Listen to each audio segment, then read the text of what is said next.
Miss হবে না আপনার পছন্দের টিভি শো দেখুন জি5 অ্যাপে একদম ফ্রি।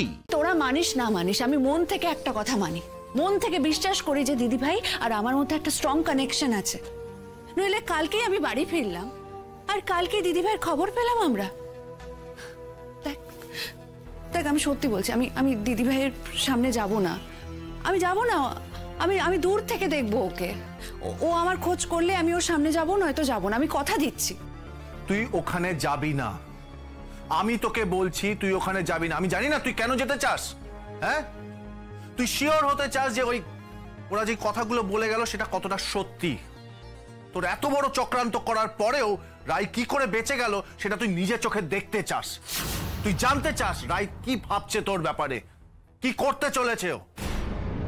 তুই তো পারলে এখনই হয়তো প্ল্যান করে ফেলেছিস ওখানেই মেরে দেওয়ার জন্য রাইকে, তাই না?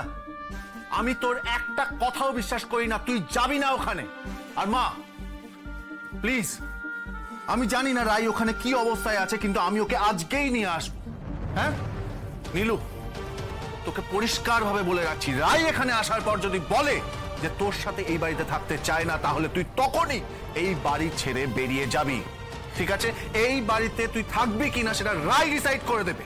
ভাই ভাই কেন কেন এতটা নিষ্ঠুর হচ্ছিস তুই? তোর সাথে আমার আরো আগে কঠিন হওয়া উচিত ছিল, অনেক বেশি কঠিন হওয়া উচিত ছিল।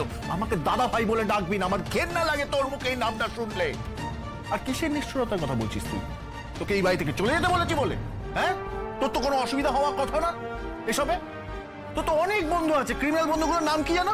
কোয়েল, সানি, তুই তো এদের খাতায় নাম লিখেছিস। তুই ওদের কাছে চলে যা, সেটা ভালো হবে অনেক বেশি। কর দোহাই তোর, কতবার ক্ষমা চাইবো আমি তো ক্ষমা চাইছি, তুই যতবার বলবি আমি ততবার তোর কাছে ক্ষমা চাইবো। কিন্তু প্লিজ প্লিজ এরকম বলিস না। আমি তোর পায়ে পড়ছি, তোর পায়ে পড়ছি আমি। আচ্ছা আমি তোকে কথা দিচ্ছি, এই এত কিছুর পর যদি দিদি ভাই আমাকে মাফ না করে দেয় তাহলে আমি বাড়ি ছেড়ে চলে যাবো আমি। কিন্তু দয়া করে আমাকে আর এসব বলিস না প্লিজ দাদা ভাই। বিক্রম, আমি এতদিন পর মেয়েটার কাছে যাব, আমার এই বাড়িতে এই অশান্তি আমার ভালো লাগছে না রে বিক্রম। মা আমারও ভালো লাগছে না, কিন্তু তোমার এই মেয়ে কি করছে সেটা তুমি বোঝাও। দাদা ভাই তোর সব কথা তো আমি মেনে নিচ্ছি, তারপরেও কেন এরকম করছে? কেন যেতে দিচ্ছিস না আমাকে? আমি তো বলছি তুই যা বলবি তাই হবে, আমি তোর সব কথা মেনে নেব। আমি তো বলছি যদি দিদি ভাইয়ের আপত্তি থাকে তাহলে আমি বাড়ি ছেড়ে বেরিয়ে যাব। নীলু, তুই ওই বাড়িতে কোনো একটা বদ মতলব নিয়ে যেতে চাইছিস, আর সেই বদ মতলব আমি কোনোভাবে সাকসেসফুল হতে দেব না। এটা শুনে রাখ, তুই শত্রুকে চোখে চোখে রাখতে হবে, ঠিক এইটা ভেবেই আমি তোকে সঙ্গে করে নিয়ে যাব।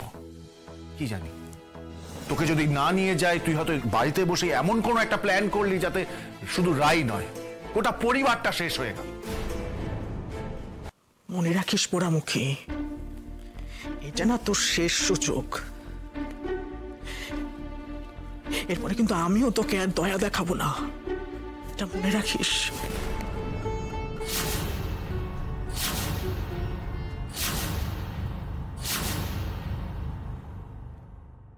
জি5 ডাউনলোড করুন আর সব এপিসোড দেখুন একদম ফ্রি।